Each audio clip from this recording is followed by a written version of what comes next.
Hi, I'm Keith Fenwick. I've got an interesting scene to paint for you. It's one of my favourite spots in the English Lake District. I've transferred the drawing using the tracing and the instructions in my book Rivers and Streams onto the paper. What we're going to do now is to start by painting in the sky. I'm going to use my large Hig brush for this, and I'm going to wet the paper first of all with a raw sienna wash.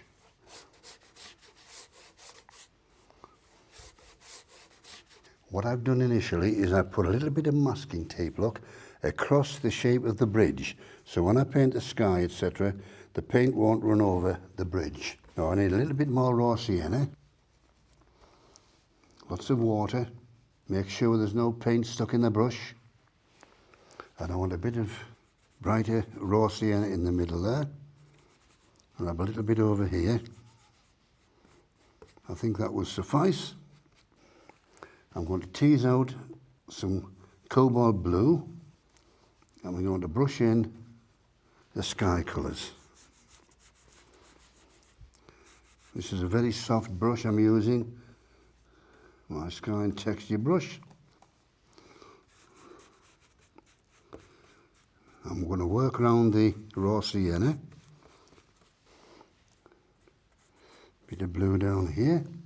I don't want to make it too blue, so I'm being careful how I'm mixing the colour.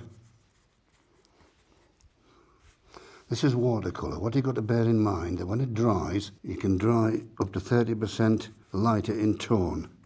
This is quite strong paint I'm using, so it shouldn't be too bad, but nevertheless, one's got to be aware of this. I'm just putting a little bit of red now mixed with the blue. Then we'll just touch it like that with the brush, look. Soften it.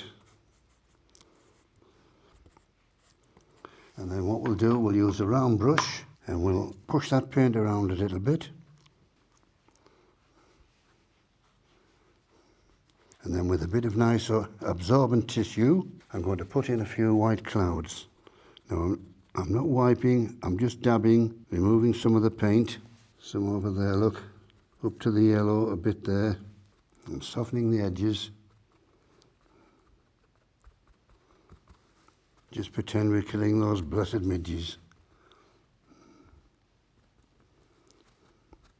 And I think that will suffice. Now you'll notice that I wet the underpainting first of all, but I mustn't let that get more than 1/3 dry before I brush in the cloud colours. If I do, the cloud colours can't soak in and we get the famous cauliflowers and hard edges. That's important to remember. What we need to do now is let it dry. It's got to be dry completely. What we're going to do now is we're going to paint in the distant mountains. I'm using the rigger brush. I'm using same colours as the sky. I've already got it mixed on my palette, and I'm just doing a dot dash. I'll just spread the paint in a moment. I'm just painting in some snow-capped mountains. I'm just dabbing the paint on and using the side of the brush, a little bit here, a little bit there. So I'm just putting it on like that, round the top of the peaks. Bit more there, bit more there. We don't want to overdo it. It's a little bit too dark, so all I do, always got my tissue on my hand. We can soften it, look. You've got to be able to correct things as you go along. And the same over this side. Some mountains over here in the distance. So we'll just put them in like that. Just dot dash, dot dash. Somebody will get the message. Now I'm going to switch to a smaller rigger and use a bit of Payne's Grey mixed with a mix just to get some darker colour. And we're just going to do a dot dash, just to give more distinction to the peaks. Let it dry lighted, of course. I've got to bear that in mind. Soften it with a tissue, which I've always got in my hand. Now along here, we have some distant trees. It's the top of a field, so I'm going to use a little mask. And I'm going to use one of my tree brushes. And again, with the blue I've got mixed, I'm just going to stipple along here, look, the impression of some distant trees. Got to be light in colour. Just a row of trees across there. I'll just use a bit of darker colour at the bottom, just to give an indication of the top of the field. Remove the mask, turn the tissue to a point, and we'll just soften bits like that. But these are just in the distance. There we are. Now then, we're going to put the trees in now, but we need to dry it first. Using the rigger brush, paint in some tree structures. I'm going to use a bit of burnt sienna, a bit of Payne's grey. These just need to be put in very, very roughly. I don't want them too dark.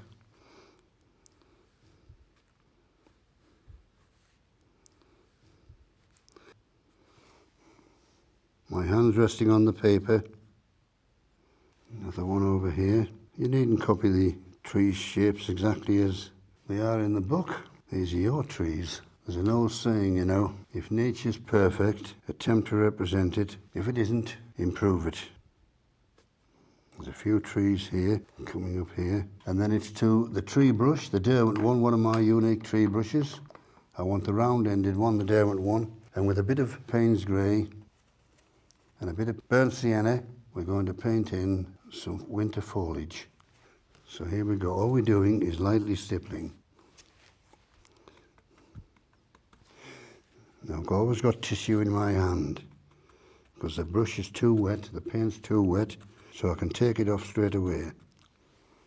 Now let's have a bit across here like this. So here we are. Over 38 years of painting, you'll be surprised what you learn. You make mistakes, you file them away in your computer, in your brain, and you use them for the future. I'm just darkening them a little bit because I want to put some snow on. Now let's get the height right. Right, there's another one up here, look. There's a bush down here, in the middle here. There's another one round here, next to the tree. And over the bridge here, there's another bush, burnt sienna, Payne's grey. Just adding a bit more depth, so when I put the white of the snow on, it'll look more distinctive. Just making that one a bit higher. Right, we're going to put the snow on now then. So I've just dipped it into a bit of acrylic white. And we're just going to stipple down here, put the effect of snow on the trees. Some people use gouache, but gouache will soak in. I want the effect of snow to stay on the top of the trees. So acrylic is much better, it stays on top and doesn't soak in. So I'm putting the paint on quite thin at the moment. Now I want some crisp white, so I'm going to paint it not thick, but just that little bit thicker. Then it looks a lot whiter. It's so easy with these brushes, all you're doing is stippling. If my 4.5-year-old granddaughter can do it, you've got no excuse. So there's our trees, but I need to put a few little bits of structure in, a bit of Payne's grey, a bit of brown. There's a bit more tree structure up here, a couple of little saplings up here, branch up there. Now what I'm going to do now is to take off the masking tape. It won't tear the paper, it wouldn't dare. And that's kept my bridge nice and clear.